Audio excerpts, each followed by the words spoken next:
जी अस्सलाम वालेकुम। क्या हाल है आप लोगों का? उम्मीद है आप लोग खैरियत से होंगे, मेरे व्लॉग्स रेगुलरली वॉच कर रहे होंगे।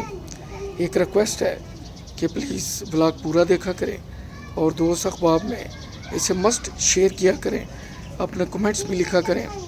ये व्लॉग हमारे आजकल के हालात के मुतल्लिक़ है, बहुत ही इम्पॉर्टेंट है। इसे गौर से सुनिएगा कि हम इस वक्त जितने भी शहरी हैं वो जिस अज़ाब से गुज़र रहे हैं, उसका मुख्तसर सी मैं बैकग्राउंड आपके सामने पेश करने जा रहा हूँ। आप ख़ुद अंदाज़ा लगा लें कि हमारे साथ क्या हो रहा है। छोटी सी मिसाल दूंगा कि जो वालिद होता है वो मेहनत करता है, कारोबार में, जॉब में, जिधर भी होता है, तो वो औलाद के लिए कुछ ना कुछ सोचता है और कोई ना कोई फैक्ट्री, प्लॉट, मकान, दुकान कोशिश करता है कि कोई ऐसा सोर्स ऑफ इनकम हो जहाँ से मेरी औलाद को रेगुलरली इनकम मिलती रहे, या उनको मैं ऐसी तालीम दिलाऊं कि वो ज़माने में कामयाब इंसान बने। लेकिन पहली ख्वाहिश उसकी हमारे इधर सोसाइटी में यही होती है कि वालिदैन कहते हैं कि कुछ ना कुछ इतना बना जाओ कि बच्चों के काम आ जाए, इनको धक्के ना खाने पड़े। तो जो अच्छे बच्चे होते हैं वो जो वालिदैन के एहसासे होते हैं उनमें इजाफ़ा करते हैं, उनमें वो कमी नहीं होने देते। और अगर वो बच्चे किसी वजह से गलत सोसाइटी का शिकार हो जाएं, नकम्मे रह जाएं, तो फिर जो वालिद ने जायदाद छोड़ी होती है उसी को बेच के या वो नशे की तरफ राग़िब होते हैं या माल लुटाने की तरफ, दूसरी तीसरी शादी कर ली, गाड़ी ख़रीद ली, दोस्तों के साथ घूम फिर लिया, आवारागर्दी कर ली। इस तरह वो जायदाद यही समझें कि सिगरेट के धुएं की तरह वो हवा में उड़ गई। तो यही हाल कुछ हमारे इस वक्त मुआशरे में, हमारे मुल्क में है कि कोई भी गवर्नमेंट आई उसने तालीम की तरफ तवज्जो नहीं दी और उसके मुकाबले में प्राइवेट स्कूल बन गए जहाँ पे डबल ट्रिपल फीसें हैं। पानी की सीवरेज पाइपलाइन नहीं डाली और हम वही पानी जो हज़ारों एकड़ समुद्र में जाता है हम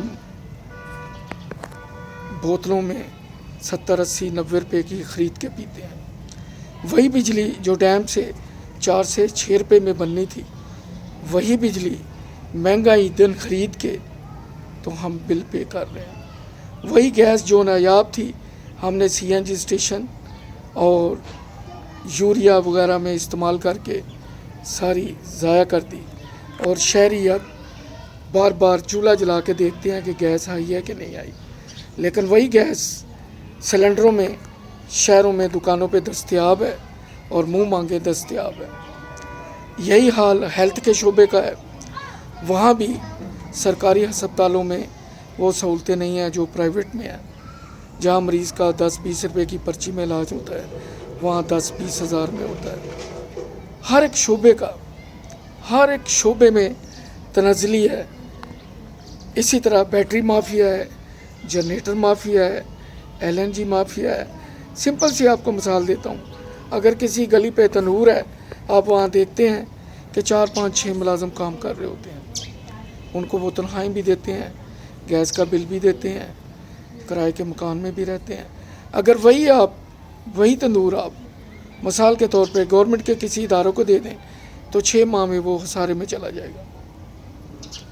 तो जो मैंने मिसाल दी थी एक बाप की कि वो असासे बनाता है और अगर बेटे निकम्मे हों, आवारा हों, तो वो उन असासों को बेच के तो सारा पैसा अयाशी में उड़ा देते हैं।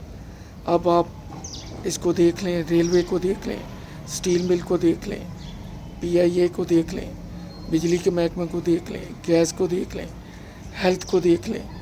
और अब तो नौबत पिछले दिनों ये आई 9 मई को, अशारतन बात करूँगा ताकि किसी की दिलउदारी ना हो, बच्चों ने बाप के गिरेबां पे हाथ डाल दिया। सियासतदान बहुत लंबी लंबी तकरीरें करते हैं, अपनी लाइफ थ्रेट का बताते हैं, अपने बच्चों के लिए अपनी फैक्ट्री को बचाते हैं, लेकिन मुल्क बचाने के लिए कोई आगे नहीं आता, कोई कालाबाग डैम पे तस्फिया नहीं करता। आप लोग, मैं सब बिजली के 3-3 गुना बिल दे रहे हैं। गैस के बिलों का भी यही हाल है। तो दिल रोता है, कर हम कुछ नहीं सकते, मजबूर हैं। लेकिन जो हमारे करता धरता हैं, रियासत के इंसाफ के जो अदारे हैं, अगर वो भी पिछले 20, 25, 30 साल में देख लिया जाए मादरत के साथ, तो जो बड़े बड़े भी इंसाफ हुए हैं, वक़्त ने साबित किया है कि वो नाइंसाफ़ी पे मबनी थे। तो एक पाकिस्तानी शहरी होने के नाते हम सब का फ़र्ज़ है इस धरती से प्यार करें, इस धरती के रखवालों से प्यार करें, और जहाँ भी आपका उठना बैठना है जिन लोगों में, उन्हें समझाएं कि खुदा के लिए इस कौम के बच्चों पर, इसके हाल पर तरस खाएं, इसके इंफ्रास्ट्रक्चर को बेहतर करें। हॉस्पिटल अब अरबों की करप्शन है, पहले करोड़ों की होती थी, उससे पहले लाखों में, 100 में, और उससे बहुत पहले 40 साल पहले सिगरेटों की एक डब्बी होती थी, चाय का कापियाँ एक वक्त का खाना होता था। अब तो अरबों में है, अब तो अरबों से कोई करप्शन कम नहीं है। फिर जब उस पर तफ्तीश होती है तो अरबों उसकी तफ्तीश पे लग जाते हैं। 3-4 साल का वक्त गुजरता है तो पता चलता है कि कुछ भी नहीं हुआ, किसी पे जुर्म साबित नहीं हुआ, सब लोग आज़ाद हैं। फिर कोई अगर गवर्नमेंट आके इंफ्रास्ट्रक्चर बनाती भी है, मिसाल के तौर पे बसेस हैं, हॉस्पिटल हैं या रफ़ायामा के कोई इदारे हैं, तो ऐसा ज़माना लाया जाता है, इस तरह का लोगों को बहकाया जाता है कि जो 4-5 साल में लोगों ने तरक्की की होती है, उन्हीं इमारतों को, उन्हीं बसेस को, उन्हीं मेट्रोज़ को, उन्हीं इदारों को आग लगा के तबाह कर दिया जाता है। हम फिर वही होते हैं जहाँ 10 साल पहले खड़े थे, और इन्हीं हालात की वजह से मुल्क 20 साल पीछे चले जाता है। फ़ख्र से सड़कें बंद होती हैं, लेकिन कोई ये नहीं सोचता कि गाड़ियों के शीशे तोड़ना, सड़कें बंद करना हमारा कितना नुकसान है, इकानमी को कितना नुकसान होता है। जो रोड ब्लॉक होती हैं, कितना पेट्रोल ज़ाया होता है। मैं तो देख के हैरान होता हूँ कि एक ही सड़क पे अगर 20 करियाने की दुकान है तो 20 दुकानों में, किसी में हीको, किसी में ओमोर, किसी में वाल्स का आइसक्रीम का पड़ा हुआ है फ्रीज़र। होना तो ये चाहिए, गवर्नमेंट कहती है जी 8 बजे शॉप्स बंद करें। सबसे पहले तो इन लोगों को ये करना चाहिए कि किसी एक रोड पे सिर्फ एक कंपनी का फ्रीज़र होना चाहिए, हाँ वो वाल्स का हो, हाँ हीको का हो, हाँ ओमोर का हो।